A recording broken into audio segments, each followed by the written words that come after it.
Welcome to the Fighter's Forecast. Episode 26 of the Fighter's Forecast. How long have we been gone, Drew? I believe it's about 1 year and 1 month and like 10 days from today.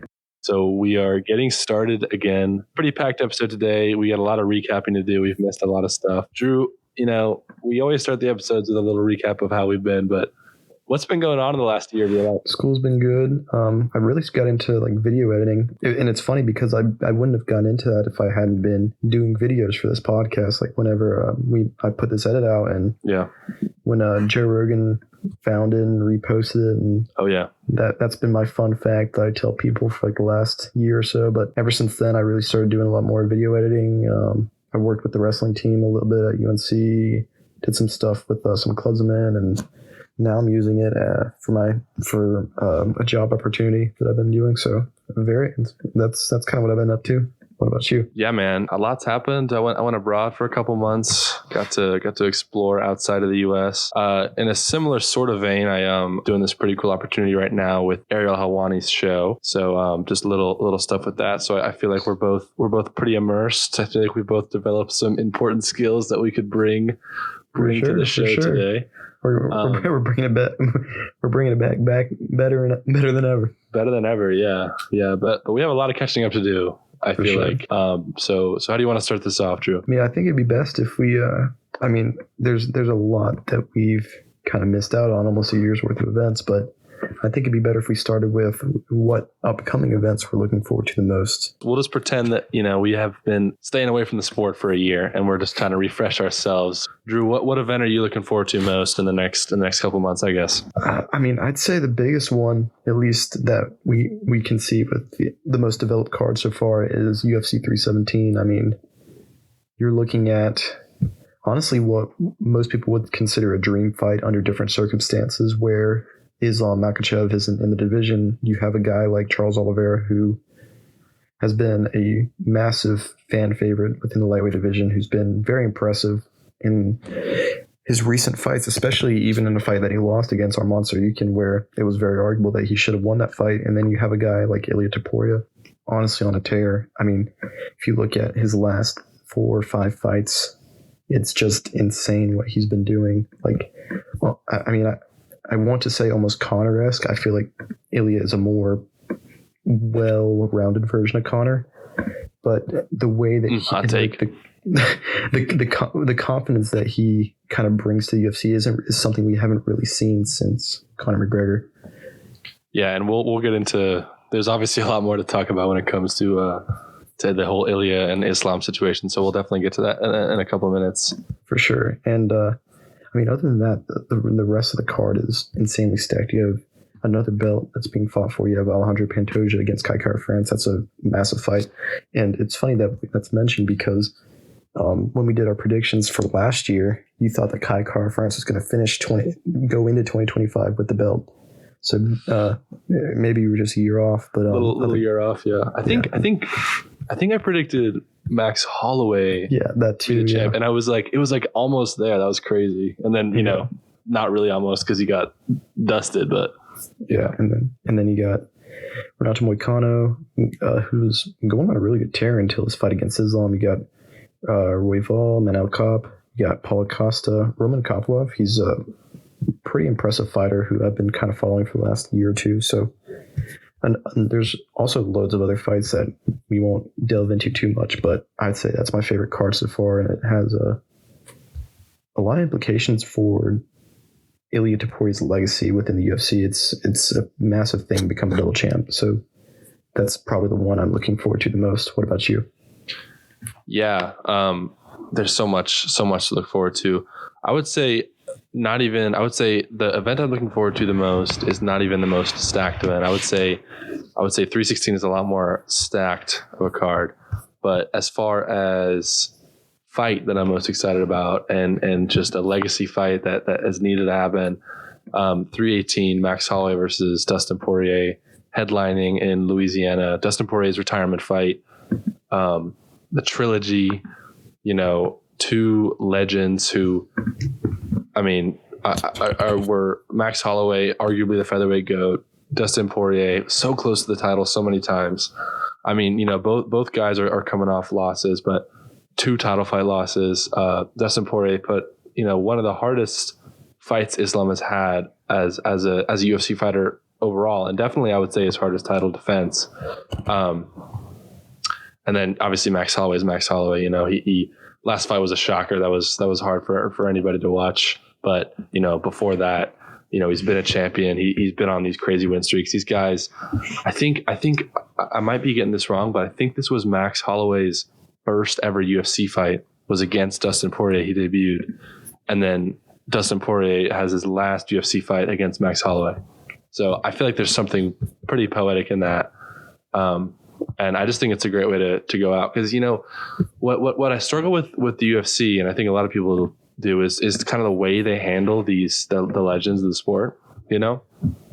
Yeah, for sure. And I guess maybe not even how the UFC does it, but also just like how fighters tend to just kind of stay in the sport like a long time past their expiration date. Like how many fighters like BJ Penn is probably the best example anybody could find. Like that guy's, and Anderson Silva too. Like those guys' legacies were completely changed because they went on these insane losing streaks at the end of their career. And obviously Anderson Silva transitioned to boxing, and he had a pretty okay run there. But these guys went out, and a lot of it was because they needed money. But I really appreciate the way UFC is handling this fight. I mean, win or lose, it's Max Holloway in your last fight. Like it's an amazing fight. It's going to be awesome. And neither of these guys have anything left to prove. They could hang it up right after this fight. I hope Max Holloway doesn't, but they could, and it would be, it would be totally okay. The rest of the card, not quite as good, but we still have some time. Maybe they can add some stuff in there. Marvin Vettori, Brendan Allen, the most explosive co-main event. Both these guys have been contenders for a long time. Brendan Allen had a little bit of a streak going on before the last 2, but he's had a struggle in his last 2. So, maybe he can get something going. I would say the middleweight division is one of the divisions similar to welterweight that's kind of getting overrun with new contenders. So very exciting, but these 2 vets are still looking for a place. The rest of the card, you got Neil Magny on there, Ikram Aliskerov, who I best know for getting knocked out by Rob Whittaker. Had to say it. Amanda Ribas, Jimmy Crute. It's a pretty good card. Yeah, I completely agree. Definitely a really good fight. I would say that, there's not really a lot of major implications with that fight, just because, it's going to be, I feel like this fight's going to be very similar to what Max Holloway versus Justin Gaethje was. It does have a different dynamic, because I think Holloway Gaethje there was still that idea that it could affect who was going to be vying for the belt next. But I think this one's kind of like I wouldn't say no pressure for Max at least, but it's kind of like a last hurrah. And I think it's just going to be a fun fight. I think it's going to be a very surprising result. Honestly, I hope it goes the distance. I hope we get just a really good fight from that, and a fight where everyone can kind of walk away happy from, regardless of what the result ends up being. Yeah, wait, real quick. I wonder if I can find when the first fight was. It was. I did check. Did it say like the year? Oh, actually, I can check. I might be able to find it. UFC 143. If I had to guess, it was in 2012. Wow, So 13 years ago. Yeah. Good for these guys, dude. What in the world? Yeah, for sure. And Dustin Poirier, who was like already like not established, but like he was already a UFC fighter. Like, yeah, that's insane. And this guy is still. I mean, I've seen a lot of people say like, why are you retiring? Like, you're this close, but like, I don't know. That's the problem with the sport. Like, it's not a sport like any. It's not like football or soccer or anything else where you can kind of go out on your own terms. And like, even if you lose some games at the end of your career, like, it's not your fault. MMA, combat sports. It's pretty brutal if you go out at the wrong time, Yeah. That's how you're remembered if you go out at the wrong time. Yeah. There's like a term that's kind of like turned into a meme in a sense, in like soccer, where it's like, you have to leave the game before the game leaves you. Yeah. And that's not really an option in the UFC. Yeah. Like there's very much I'd say Volk is maybe the one instance where there's kind of been an exception, because I was honestly expecting a bit of a downfall from Volk. I mean, I wasn't hoping for it. I was just anticipating it mentally after what happened against Ilia. But But usually the circumstances are you lose a fight and then you come back, you're like, hopefully you lose another one. And then we have a situation like Tony Ferguson where it's like, no, I refuse to like end my career on a loss. And honestly, you're kind of seeing that with Gilbert Burns in a way. Dude, I would say Tony Ferguson. This is not even on our list of topics, but I'm just going to randomly add it now. Did you hear about all the GFL Fight League drama? Did you hear about any of that? Well, I heard about it. I heard that they were like using like AI stuff. I haven't heard like any of the inside information about it, but I just know that it was like there was like it was like a shit show essentially.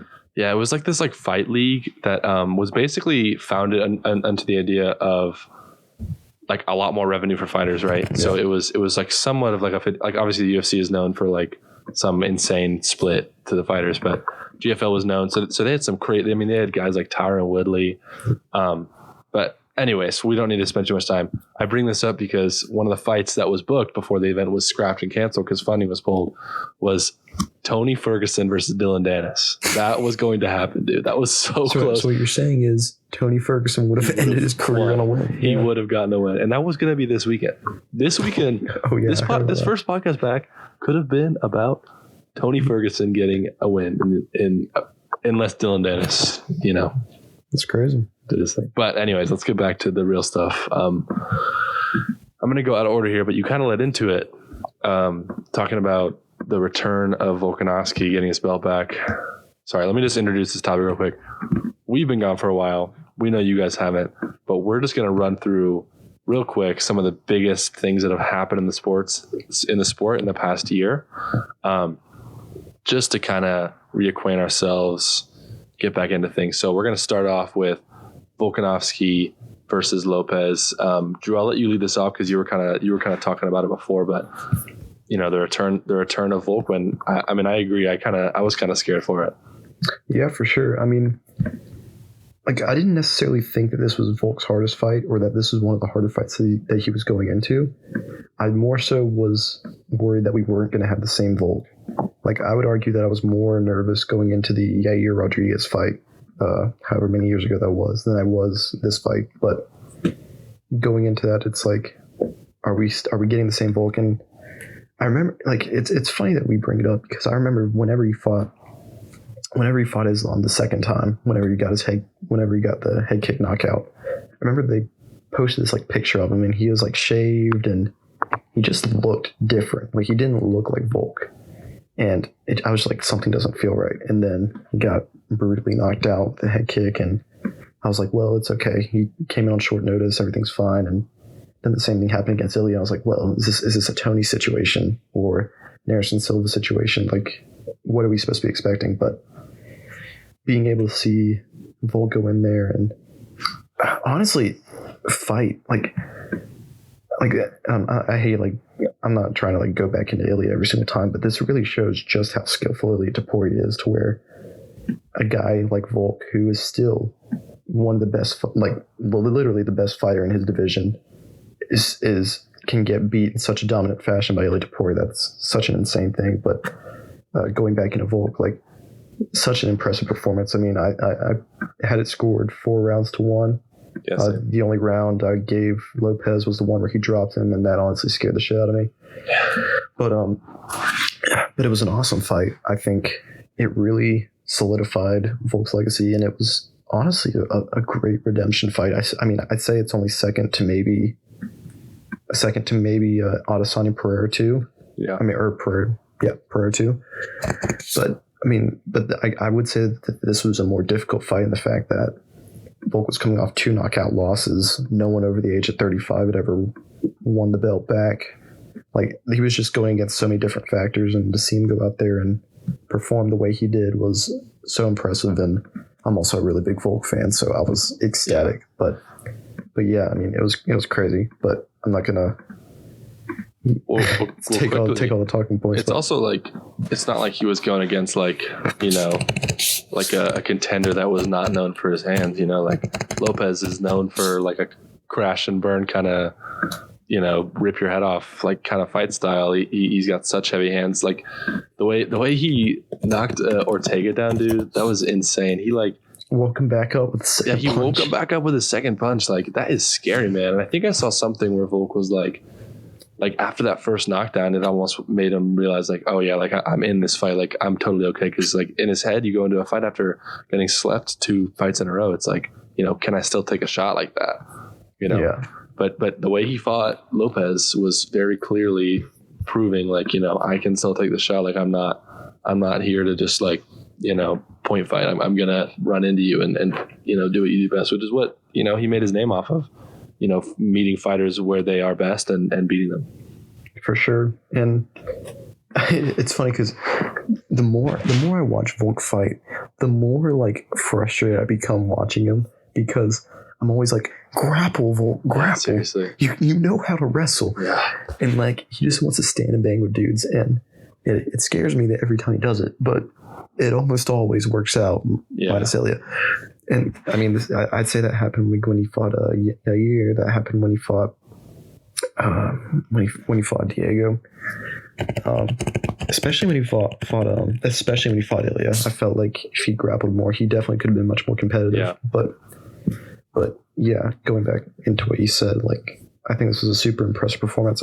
I'm very interested in who Volk fights next, and yeah, 2, how he fares against that, because I guess the one thing I've kind of been worried about is it almost seems like Volkanovski and Adesanya's careers have been near identical in the circumstances that they've gone, at least with record. And I'm worried that this is the Adesanya Pereira comeback for Volk's career, and then followed by like a fall off where, like Adesanya losing to Sean Strickland, like Adesanya losing to Dreykus, like Adesanya losing to Imavov. Yeah. Like seeing a fall off like that. So, I mean, not to say that they are like destined to have the same careers, but I will be very interested to see how he goes into the next fight and just how long he can maintain this level. And also, I'm hoping that he can be like one of those exceptions where you retire at the top and finish your career the right way, I would say. Yeah. I think this leads into a topic we wanted to talk about too, which is, you know, one of the biggest drama points right now in the sport is, you know, the rumors and like pretty much confirmed rumors that Movsar Evloev, the undefeated, you know, streaking, should be number 1 contender, is not getting the title shot against Volk, and Yair is, and you know, Yair.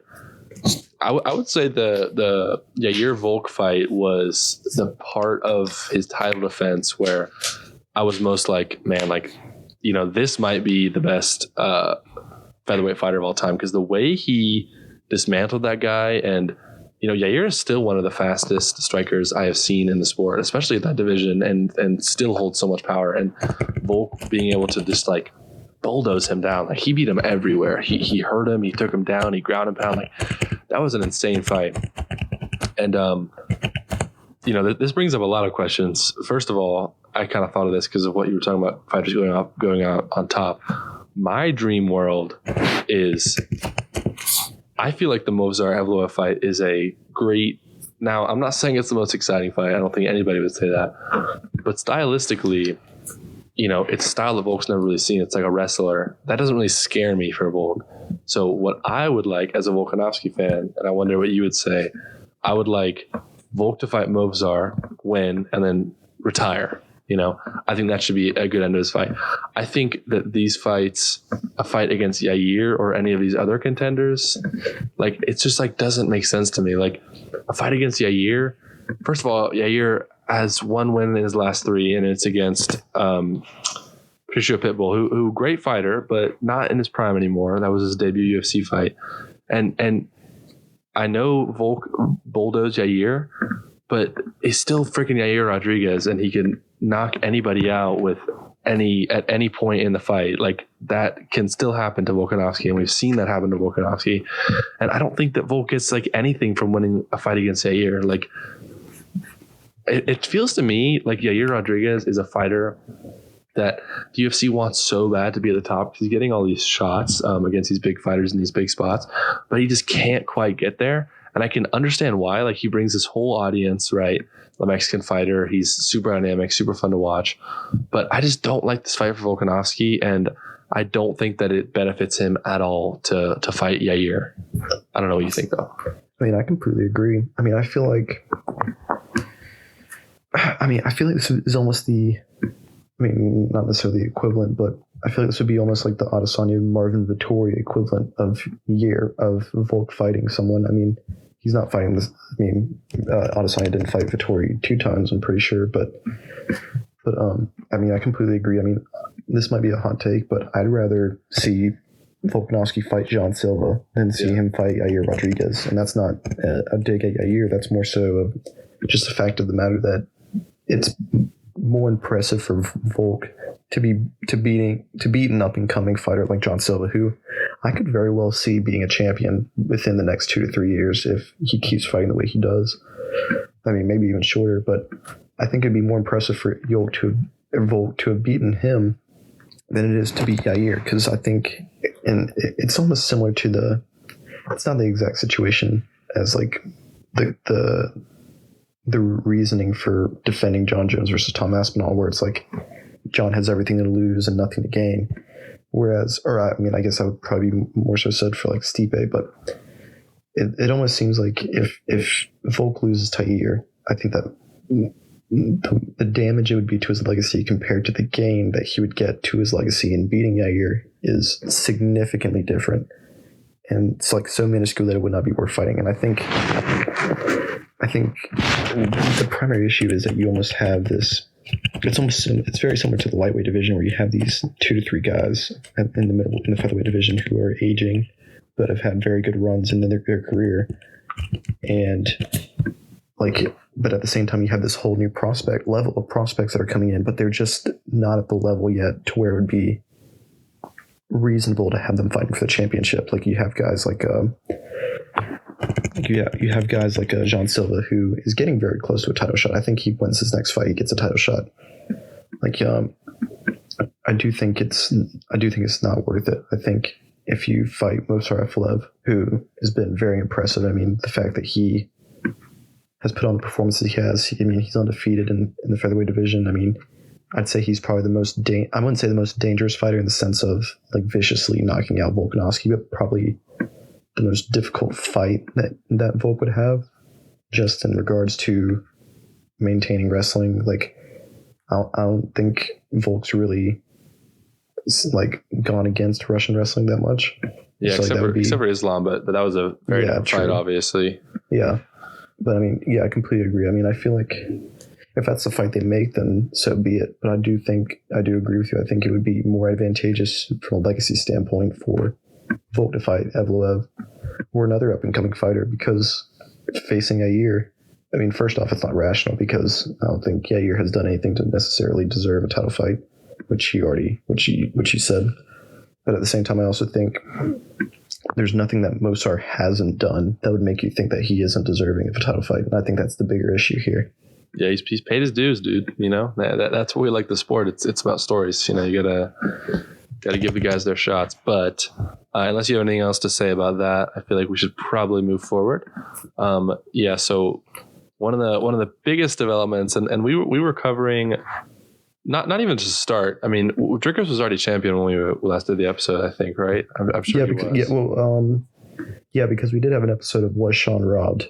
Yeah. Yes. So he had maybe just won. He just won. Yeah. That was the 3-2, I think, that he had. Yeah. Yeah. That was it. That's crazy. It's crazy. It's been a long time, everybody. But since then, one of the most confusing, but dominant in a weird way, champions that we've ever seen, and in a division full of pretty dominant champions. I mean, Anderson Silva, Israel Adesanya. These guys are starting together some amazing title runs. And Drickus is putting together a run pretty similar to that. He's beat Sean Strickland twice. He's beat Israel Adesanya. He's beat Robert Whittaker, I guess. But that was AI generated. Yeah, that fight was not real. I don't think that really happened.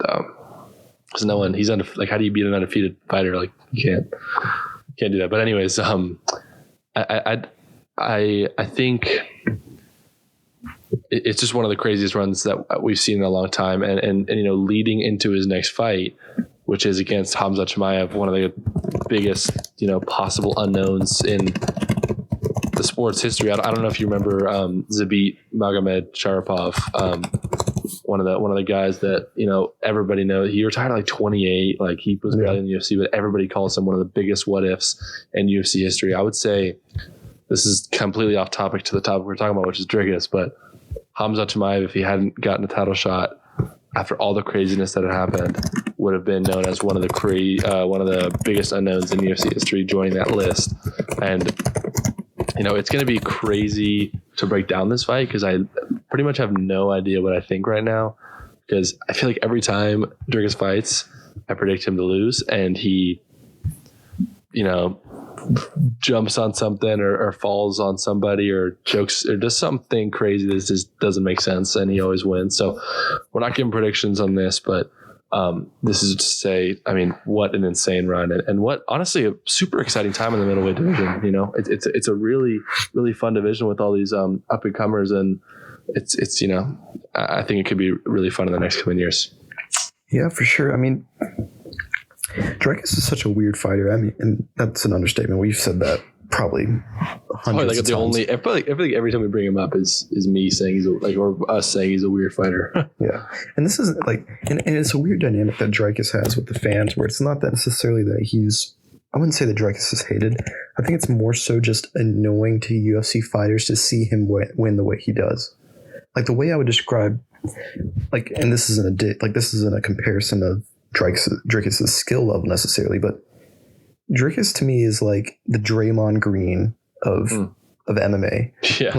He's seemingly like this annoying dude who, when on paper you look at him, you're like, this dude is not as good as he either acts as he is or performs. And then by some grace of God, he's always seems to be able to win.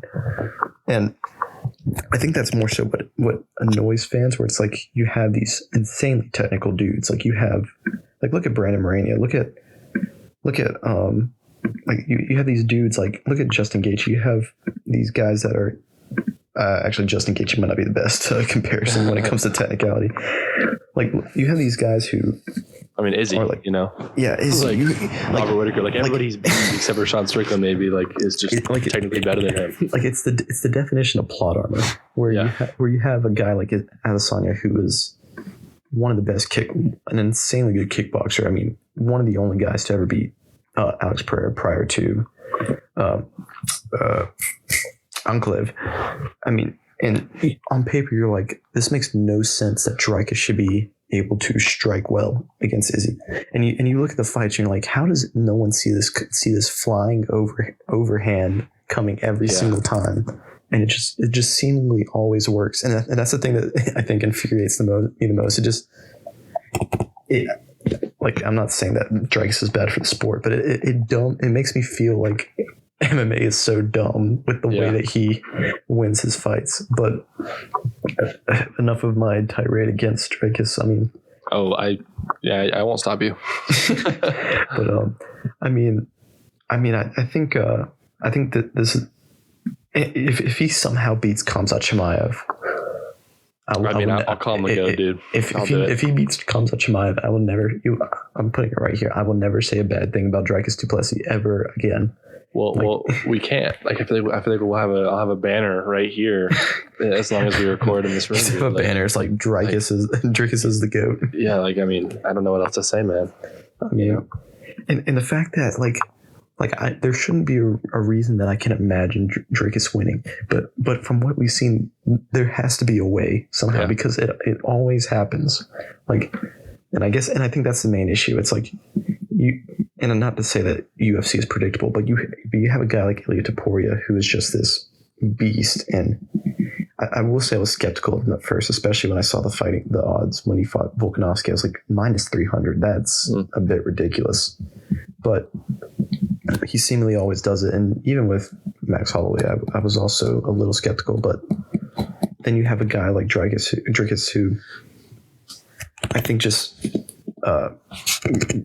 breaks the physics of how MMA works and how it should work. And just makes me think like, how was he that good? Or how was someone this bad that good? I think that would be my sentence to describe Drakus. I think it's cool to see a guy like him fight. I think the attention that he's brought, especially to South Africa, has been really cool. I mean, you see those clips of him returning to South Africa after winning the belt. I think it's cool to see how much of a influence he has in that area, and the way he's building the UFC in that area is very interesting. And honestly, I feel like he's not that bad of a guy, like off camera. I think that's kind of just a facade, but I mean, I can't really say anything bad about him. I mean, I think the biggest thing is just my pure shock of him beating Adesanya. I mean, I was looking at the live betting odds as I was watching that fight, and my stream cut out, and like Adesanya. Oh, we have Russian link, brother. We have Russian. I mean, the pay-per-view that I bought from ESPN Plus for $85. Yes. As college students, that's exactly what we do. Exactly. Because I have $1,700 laying around just for pay-per-views. Sure. But like my pay-per-view cut out, and I was looking at it, and it was Adesanya minus 650. He was piecing up Drakus. It was amazing. I was like, okay, he's getting the belt back. It's great. And the betting lines closed. I was like, okay, Izzy must have like knocked him out or something, because he was clearly piecing together. Pay-per-view comes back on. Yeah. Strickland Drakus is somehow the champion. He's got Izzy on a rear naked choke. I don't know how. Yeah, and it's over. Yeah. But I mean, what can I say? He just somehow always does it. And I think that's kind of been the definition of his career. I mean, I think he's just one of those guys where it's like, I'm going to end my tirade, but he's kind of one of those people that's like, he feels like the definition of like someone's mental image when they're like, I just see red, bro. And like all that fighting stuff's not going to work on me. I just see red. Like in everyone else's mind, it's like, no, that's not how that would work ever. And then Drakus is just like the epitome of that, where it's like, no, that's not going to work. I'm just going to stand up, or I'm just going to throw a flying overhand at you, and you're not going to be able to block it for some reason. Yeah. But yeah, I mean, Drakus has been a very interesting fighter, and as much as I hate on him, I do think he's brought a lot more attention to the middleweight division than what we've had in the past. So yeah, and I mean, Drakus Hamzat is a great fight, So yeah, for sure. We'll see how that card shapes up and how that fight goes later on this year. But moving forward to the last couple pieces, these next two are the most interesting to me, and we will have a card breakdown for this weekend, so stay tuned.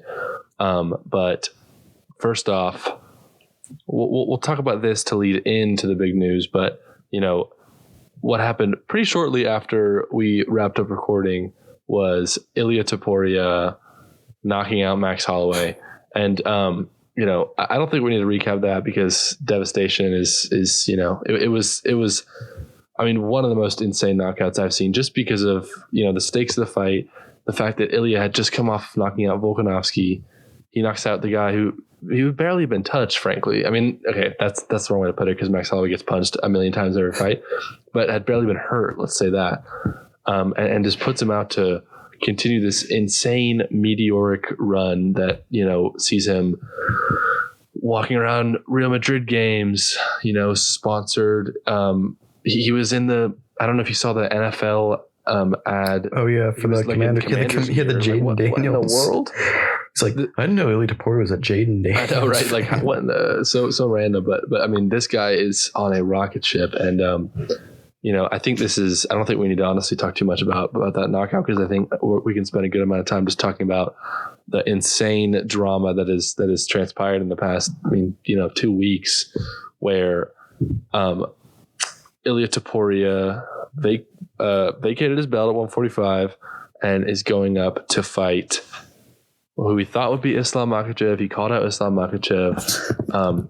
He went over it a million times. And who does he fight instead? Our favorite, unexpected, one of the most fun fighters in the division, Charles Oliveira, in what should be a super exciting fight, and it is a super exciting fight. But honestly, I think it's just kind of underwhelming just because of the timing of it. I think it's an amazing fight, and I think it will. I think in any other universe, it is like one of the most look forward to fights of the year. But the fact that we were so close to Islam versus Ilia, and then right when it's about to happen, all this happens, and Islam goes up and they make him relinquish, and it all just felt a little bit weird to me. And I'll never complain about Charles Oliveira getting a title shot, because I think he is one of the I don't know. I love his team. I love fighting nerds. I just love everything about that guy. I'll never complain about him getting a title shot. And I think, like his career, it's deserved, but I don't know what you think. It's just a hard fight for me to get super excited about, unless it actually does lead to the fight I want the most, which is Islam versus Ilia, which I think is one of the best fights of all time, like period. I mean, I wouldn't say I fully agree. I mean, I do think I'm still very excited about the fight. Yeah. But I used this term a long time ago. I think we were using it about something about UFC 300, and I was like, I said it'd be like if you gifted me a Corvette, and then I later found out that you were gonna give me a Ferrari, but you changed your mind. Like, this is an amazing fight. Like, under different circumstances, this would be arguably the fight of the year, like you just said. Yeah. But when we look at a fight like Islam Mackhachev versus Ilia Topuria, that is probably one of the most significant fights that you could make currently. I think, second to none in my honest opinion. I think you have two guys. Honestly, I feel like the way Islam has fought, the dominance that he's had within the last 4 or 5 years that he's been fighting. I mean, he's been one of the best fighters in the UFC for such a long time. I mean, yeah, he could be the lightweight GOAT. Like that's maybe conversation for another episode, but like he could, based on resume, just surpass Khabib already. Yeah, I mean, and personally, I already think he's legacy wise, he has surpassed Khabib. But I think when you have a guy like Ilia, and not to like go back, like repeat topics, but it does seem very like storybook-esque, where it's like this like cocky European dude who's this really good striker that, and like everyone always wants to see fail is knocking out legends left and right. And then you have this insanely good Russian dude who's just been extremely dominant, has barely lost any rounds. I mean, when you have that circumstance, anything else is just completely disappointing. And I mean, and I think you can look at the betting odds itself. Don't get me wrong, I think Charles does have a chance, but I think we've seen when it comes to striking defense, Charles has been very poor. Yeah. And I don't think, and the crazy thing is, we have not seen 155-pound strength from Ilia Topuria yet, which I'm very scared to see, because he talks about his weight cut being hard to mention without that. I mean, look at how, look at how crazy a performance difference there was between Alex Pereira before and after he moved to light heavyweight. I mean, he was insane. He was very dominant striking wise within the middleweight division, but I think his power was very different once he moved up to that weight class. And I mean, I think Charles has relied on, in a lot of his fights, his ability to get on his back whenever he's rocked and lure people into like this false insecurity to try and grapple with him to get that ground and pound knockout. And then he somehow comes out of it. But I think if he gets clipped like the way that he got clipped against Chandler, I don't think he's waking up. I don't think he's going to be able to play guard. I think he's going out cold if he gets caught like that. And I think I guess it's also an issue because, and I understand why the UFC doesn't want Arman to fight Ilia right now. But I mean, I think if you're looking at record and resume, it makes more sense for Arman Tsarukyan to fight Ilia Topuria right now. Yeah. And I would argue that based on his performances, I think he would be a bigger threat to Ilia. Yeah. But yeah, I mean, I completely agree. I do think it's very disappointing to not see Islam fight, especially when you have the circumstances where there's a very real possibility where you could have Ilia Islam right now, and then have Islam move up, because we're still going to be waiting.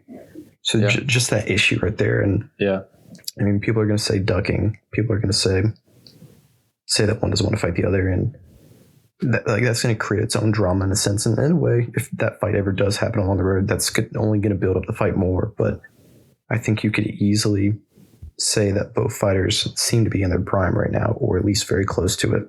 Yeah. And to not see them compete would be very disappointing. Well, that's kind of my thing about this fight too, and we'll move on in 1 second. But I just don't know if this fight will ever, and I could eat my words immediately and in 2 years, but I just don't know if this fight is ever going to be bigger than it could be right now. Just because, I mean, imagine Ilia Topuria fought Islam and he knocked him out. Think about that insane. Like, that would be the best fight run in UFC history. You knock out Volkanovski, you knock out Max Holloway, you knock out Islam Mackhachev. Like, even if you just beat them like that, and Islam Mackhachev, you're looking at a historic run. And I'm not saying that JDM, we'll get into, that's a whole other thing. I feel like we keep avoiding predictions here, but that's not a fight that Islam is gonna. I'm not gonna give away my prediction, but I don't think that he's gonna run through and destroy him. I'm pretty high on JDM. So I just think that there's too much at risk here. I think you're very right in saying that the UFC could have made this fight, and then Islam still could have moved up. That could have happened. So, without giving too much away and destroying our content in the future, I think it's a little bit weird that this has gone down in the way it has. But a lot of stuff is. That's why we like the sport. It's hard to keep track of, and that's what makes it fun to follow, I think. Yeah. I think the only thing that could possibly top it, and I think this has like a 0.01% chance of happening, is Islam goes up, he fights JDM, wins, fights a couple more times, keeps the belt. Ilia beats Charles, wins, keeps the belt. And then Ilia decides, I'm going to be the first triple champ in UFC history. And I'm going to fight Ilia Topuria for the belt. I don't think it's going to happen. I think Islam's going to retire well before that could even begin to proceed. But if that happened, that would, I think you could argue that's the biggest fight that could ever be made in UFC history. Yeah, in my opinion. But not going to. I know, dude. It's crazy. It's hard. We've been gone for so long. There's so much to talk about that we're having trouble not like talking about everything. But yeah, it's like any minute conversation that just like falls into this like six layer topic that we really tried to be condensed here. Like we really did. Yeah. But it just seems like we've covered everything. But honestly, I don't really know. The last one we wanted to talk about was Jack Della Maddalena versus Bilal. I don't know if there's too much to talk about there because we seem to already kind of break down what was the biggest parts of that, which, I'm not to cap on Bilal. I think he actually got a lot of fans back, but kind of a blip in the welterweight championship. He ended a really great run in Leon Edwards, I would say. But other than that, I don't think that was that, it's a really exciting division right now. But I think, honestly, Islam's moving up is kind of taking center stage on all that. So unless you had anything else to say, shall we move into the predictions for the big card this weekend? I will say one thing. Yeah, go ahead. And it is part of a larger narrative, but I do think the one thing that this has contributed to, and I wouldn't necessarily classify Bilal as a Dagestan fighter, but I do think this has contributed to the narrative that Dagestan is falling off in a sense, because you're looking. I think the biggest example of this is Merab versus Umar, and I think that was the first time that people looked at Dagestan wrestling, and it's almost like that scene in Infinity War where Thanos gets cut, and you're like, oh, he's a dude, like he's insanely like powerful, but he's just a dude. And then the event right after that, you see Shara Bullet lose. You see Said Nurmagomedov lose. Mm-hmm. Like, I think and then Islam ended up winning that same fight. Like, that's not to say that every Dagestan fighter is somehow bad now, but I think it's contributed to this idea that Dagestan is falling off and necessarily in their level of dominance within each division in MMA. And I do think you have guys like Craig Jones. Like, Craig Jones, ever since JDM beat Bilal, he's been promoting his jujitsu isn't real, just stand up instructional. And I do think that's kind of contributing to the idea of people not being as scared of Dagestan wrestlers as they were in the past. And yeah, I still think they're very dominant with the division. I mean, you look at any division right now, and there's either a champion that is a Dagestani, or you have a prospect who is vying for a title that is Dagestani. Like they're definitely not gone, but people aren't. I would say there is a sense that people aren't as afraid of them as they used to be.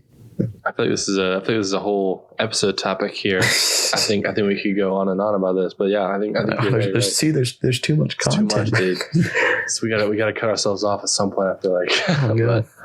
We're just 12-hour podcast starts now. We'll publish it all uncut, all of it.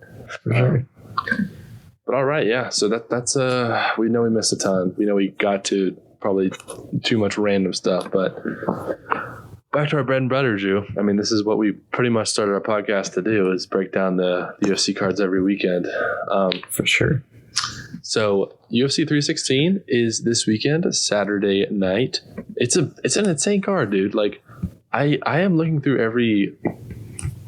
every fight card on the main card, and more than that even, is like, I mean, dude, Johnny Walker's in the prelims. I think you also have Joshua Van. You got like Kevin Holland and Vicente Luque opening the main card. Like that's a sleepy little fight right there. Like, yeah, I think this is pretty awesome. And there's a lot of storylines here I really am excited to talk about. But let's start by let's each pick one fight that we're most excited about, and give a little spiel on that, and then maybe we'll do a little quick prediction on each fight. So I'll start, since I'm already yapping. It's hard to pick the main event, but I'm actually not going to pick the main event. The fight I am most excited about is. Oh, am I frozen here? I think. Oh, I'm back. Okay, that was weird. It's still recording. Okay. Yeah. The fight I am most excited about is Juliana Pena versus Kayla Harrison in the co-main event. I mean, goodness gracious, there's too much to talk about here. I have been following the feud between these two for a long time. Obviously, Juliana Pena is one of the Venezuelan vixen, a great women's champion. I think has really ignited a lot of fire in that division. I think has ignited a lot of fire in Amanda Nunes specifically. That is something I'll talk about in a second. But Kayla Harrison is just a freaking, Olympic steamroller, like coming into this fight about as hot as you can, like looking to win a UFC belt and go down as one of the greatest combat athletes. Like Henry Cejudo always says, greatest combat athletes of all time. You're an Olympic gold medalist, you're a PFL champion, and now you're going to be a UFC champion. I mean, goodness gracious, there's so many ways this fight could go. I feel like it creates so many storylines too, because Amanda Nunes has already come out and said that she will fight the winner, which I think honestly, her fighting Juliana Pena less, and again for the third time, is a little bit less exciting to me. I know that would be technically a trilogy that needs to be settled, but I do feel like we did already see that the second time, how that went. But I mean, a fight Amanda Nunes versus Kayla Harrison would just be insane for that division. And I guess I'll wait to give my prediction until we do the actual prediction rundown, but I'm definitely most excited about that fight. For sure. I like it. At first I was going to say Kevin Holland, Vicente Luque, but after further review, I've decided that my favorite fight, not the main event, is Mario Batista versus Patchy Mix. Ooh, that's a good one, dude. I think this is falling under a lot of people's radar, and I think the people that are aware of the fight are aware of it for the wrong reasons. I think everyone's knows about the fight is more so just on the Mario Batista hate watch after what he did to Jose Aldo, which honestly I think Jose Aldo has come off like he's getting the Jared Gordon treatment. Like he's gotten like two very bad. This is what I was talking about with the legends, the way they handle their legends, dude. Yeah.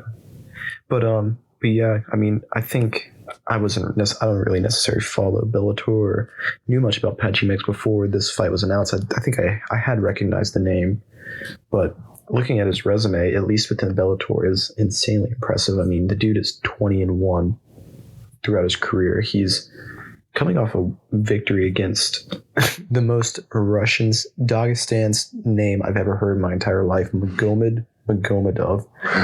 So this dude must know how to wrestle. Yeah. He has a ton of submission victories, like at least 10 that I can see just from this list. And I think it'll be interesting to see how he does against a guy like Batista. One, I am kind of involved in the hate watch as well. I do kind of hope that he goes out there and either sleeps Mario or submits him very quickly. But I do think this is a fight that's falling under a lot of people's not being recognized by a lot of fans, and I do think it also offers a lot of implications, because I do think one thing that is kind of happening within the bantamweight division, at least, is that you have big names. You have Merab, you have Umar, you have Sean. I mean, I would maybe throw Corey in there as well, but it seems like there's a very much you have like these 3 or 4 guys, and then everyone else in the division is just almost levels below, I would say, in my opinion, at least. I think you can maybe say Figueiredo, you could say Jan are also kind of level, but I think there's maybe like 6 or 7 guys that are super relevant within that division. And then I honestly couldn't tell you the bottom 10 within the bantamweight right now. Mario Batista is actually number 10, so this could be a very interesting shoot up for Patchy Mix here. For sure. And I think that I do think that offers a cool thing where you have a guy like Patchy, and I think it also offers another circumstance where you have a guy coming from another promotion who can possibly contend for a title or would be a big threat. I mean, we had the situation where you had a Patricio Pitbull move up, and that didn't necessarily end well. You had Michael Venom Page, who didn't necessarily do as well as people anticipated. He has performed well. I mean, he did end up losing to Ian Gary, but he did have an impressive comeback when he beat Char Bullet, which he's kind of revitalizing his standing within the UFC there. But I do think Patchy, from at least what I've seen with his record and what he's done within the Bellator,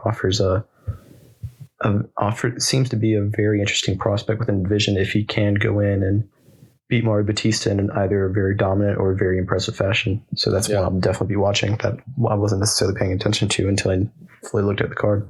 Oh, yeah. All right. Maybe in the interest of time here, we run through these main card fights and just give our quick predictions, maybe as we've done before, like round type of finish or decision or whatever. And yeah, let's get started. This is a pretty awesome card. Especially, I don't know how much you followed last night's card, but the main event just being canceled. That was great. Yeah, I think the UFC needs a rebound here, I would say. Yeah. So let's just run through fight by fight. Kevin Holland versus Vicente Luque. This is a really tough fight, but I think I'm going to say I know he's more active, but the younger guy, Kevin Holland, by decision. That's my prediction. Yeah, I mean, same thing. I would probably say I'll say Kevin Holland by decision. I'll get very technical. I'll say he wins 29-28. Wow. Yeah. Wow. Okay. Loses the second round. Dang, dude. If you get this right, I feel like Kevin Holland's got to get a sign with your face on it over his on his shorts or something. I don't know. Yeah, get like a prize pick sponsor or something. Yeah, seriously. Yeah. Okay. Patchy Mix, Mario Batista. I think we're probably leading the same way here. I did follow Patchy Mix a little bit in Bellator, and I mean, what an exciting guy. He shook things up a lot there. Even Google is disrespecting him a little bit. They don't have a profile picture under his name. I'm going to use that motivation. Honestly, it's hard for me to predict a finish here because just after the and this isn't every fighter switching over, but after Pitbull's last debut performance looking a little timid, I'm going to say Patchy Mix by dominant, but decision. I'm going to say they're probably 30-27 clean sweep. Yeah. Honestly, I'm very surprised by these betting odds. They have Mario Batista as a -300 favorite. Not necessarily something I was expecting from the start. Maybe I'm off then. But But we didn't start this podcast to follow the betting odds. So True. I'm going to say Patchy Mix by second round submission. Dude, there you go. Yeah. That's you know what, you're right, Drew. We did not start this to follow the betting odds. We know more. Yeah. We are as what they call ball knowers. So Yeah. we don't listen to Vegas. The next fight is honestly an interesting fight. I know they've been trying to make this fight for a while. I think I don't remember the exact circumstances, but Dude, I do. It was at UFC Mexico City, and Pfeiffer had some stomach issues. Oh. That had some of that water or something. So the bad happened the night of the fight. Well, knowing that now, I don't think that information necessarily affects my pick. But I'm just going to be brutally honest right here. I think Kevin Gastelum's cool. I think his fight with Adesanya was cool. I think he's been all right. And honestly, if you look at his record, it's kind of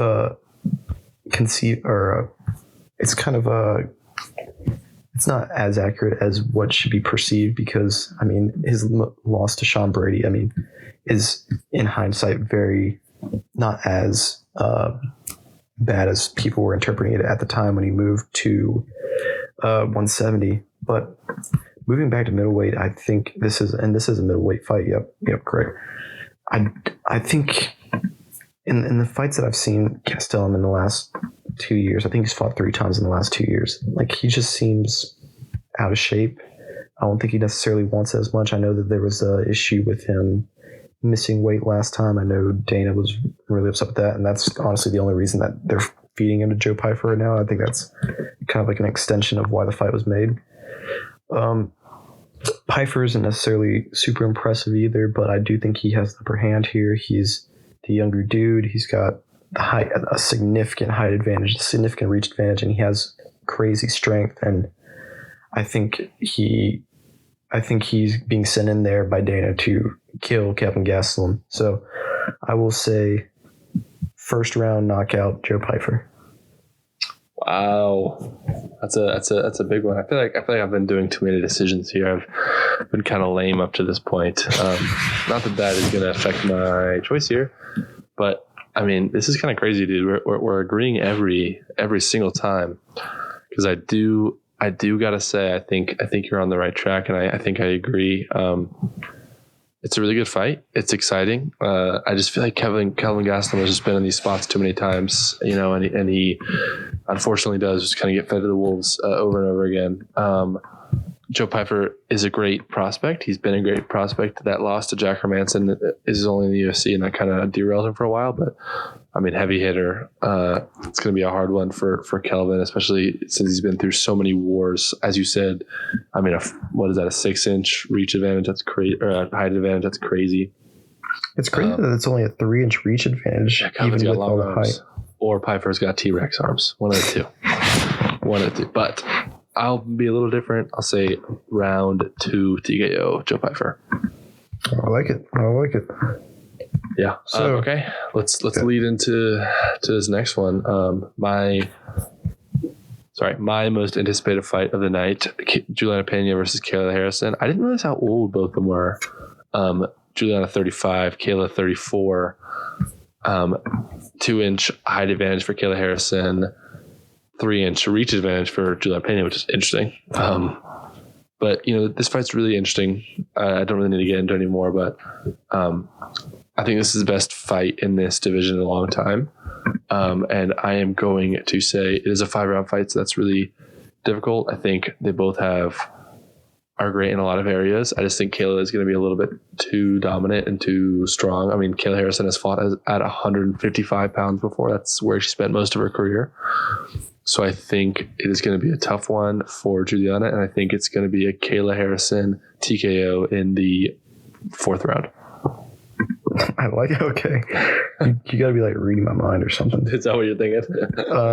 Similar, very similar. I'll go back to the brutal honesty. I feel like looking at Juliana Pena's record, and I don't like being disrespectful, but I feel like she's been way too inactive for the confidence that she's going into this fight. I think, especially coming off a split decision to Raquel Pennington, who I think if you compare the difference between Raquel Pennington and Kayla Harrison, it's a very significant difference, I would say. I think you also need to look at the way in which both fighters have fought. I think Kayla Harrison kind of comes in with this like dog eat dog mentality, like this like insanely, like almost like David Goggins-esque kind of, like that's kind of the vibe I get from her when I watch her fight. And I think I'm kind of thinking along the same thing. I think she's, honestly, I would say Kayla's maybe a little bit more experienced. I think Payne has gone against better fighters, but I think Kayla's is better prepared for the fight. I think this fight fits her style more as well. I think she's not necessarily going up against a heavy striker. She's going against someone who's primarily a jiu-jitsu fighter, or someone who's used to grappling, but I don't think they're used to someone with the takedown skill that Kayla Harrison has. And I think that Kayla's just too strong. I think Payne is going to be able to like just like stay on her back for maybe the 2 or 3 rounds, but I think eventually she's going to gas out, and I'm seeing a 4th round submission, Kayla Harrison. Wow, dude. So we're almost everything except for the method has been pretty much the exact same in the round for some of these. But yeah, I think we might be different on this one though. I have a feeling. I was thinking the same thing in my head. Do you want to lead us off here? Yeah, let's do it. So we have the return of Sean O'Malley. He is fighting the only what Sean would say is his only loss on his record against Merab Dvalishvili after I wouldn't necessarily say dominant, especially after seeing how Merab purely outclassed Umar in their fight, but definitely one of the hardest fights Sean O'Malley's faced, and it just didn't seem like he was able to get anything off. And now we're seeing a rematch of that fight, and there's been different things that have been said. Sean said that he had an injury going into the fight. I think Tim Welch, I don't know if he was like trolling or something, but he was talking about the sphere lights and how that was affecting his fight, things like that. But we finally get the rematch, and it's a crazy circumstance because it feels like Merab is a new guy, and he kind of is. But people, and I don't know if this is a dig at the bantamweight division itself, but people are already talking about how Merab might be the bantamweight GOAT, and he definitely has the accolades to say that. But it's just a crazy circumstance seeing that he feels like he's only been around for like 2 or 3 years. But we finally had the rematch, and it's going to be interesting to see. Was that really just a fluke, or can Sean somehow figure out a way to somehow counter the unstoppable grappling that Merab Dvalishvili has? So what's your pick? You did a good job setting it up because I thought I knew who you were going for, and I think I still do, but I feel like you buried it pretty well there with your breakdown.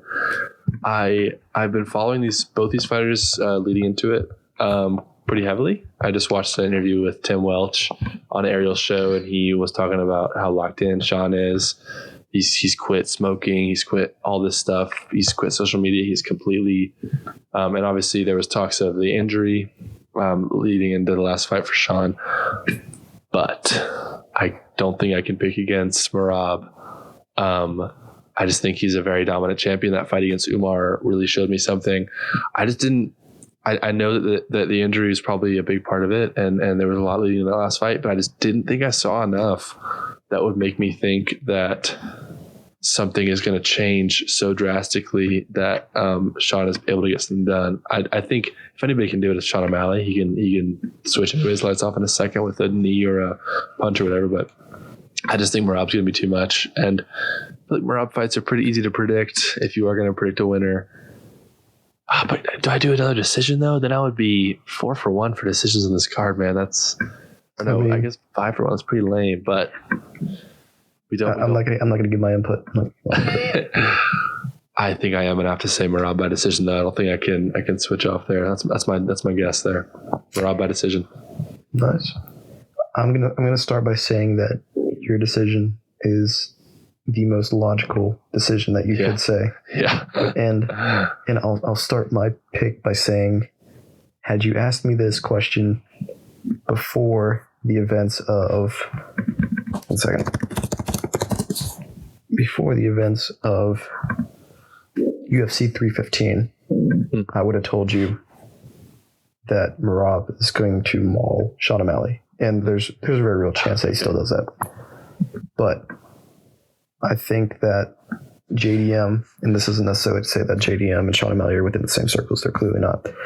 But I think that JDM showed that there is a way to be, and I wouldn't necessarily classify JDM as purely a striker, but there is a way to counter what the insane grappling that has made guys like Merab, that's made guys like Bilal so successful. And I think the biggest issue within the sphere is that you had a situation where I don't even necessarily think that Sean fought badly. I think that Sean just gave up. I think you could see somewhere around the third or the fourth round where Sean realized this guy's not getting tired. And I was not anticipating this in the slightest. I think he was training for it, very similar to how he trained against Aljamain, thinking, I'm just going to catch him at some point. I'm just got to survive and find the right moment. And whenever Sean realized that moment wasn't coming, that's when he kind of shut down. I think you really saw that. And I mean, really at the end of the fifth round, I feel like there was that last minute and I was thinking that, okay, he's just going to go out and do whatever, like do anything, like just Hail Mary, like trying to get a knockout. And he didn't. Like he kind of just resided it to the decision. And I think that we're going to see, I'm hoping that we see a very different version of Sean. And I think that Tim Welch is one of the most technical and high level guys that is within the UFC, or coaches that is within the UFC. And because of that, I'm going to say Sean O'Malley by decision 3-2. Wow. I know. Wow. Yeah. Okay. Well, this is going to be interesting. We covered a lot today. Hopefully these predictions did not get buried in all the news we talked about earlier, but I mean, what a card to start this train back up. We're still figuring out how we're going to split these episodes up and timeline and everything, but we are so excited to be back. I'll speak for the both of us. Drew, do you have any final comments before we wrap up the day? I don't think so. Just some good cards, and I think we did a good job catching up on everything. Oh yeah, glad to be back. All right, well, thank you. That was episode 26. I'm Henry. I'm Drew. And we're out.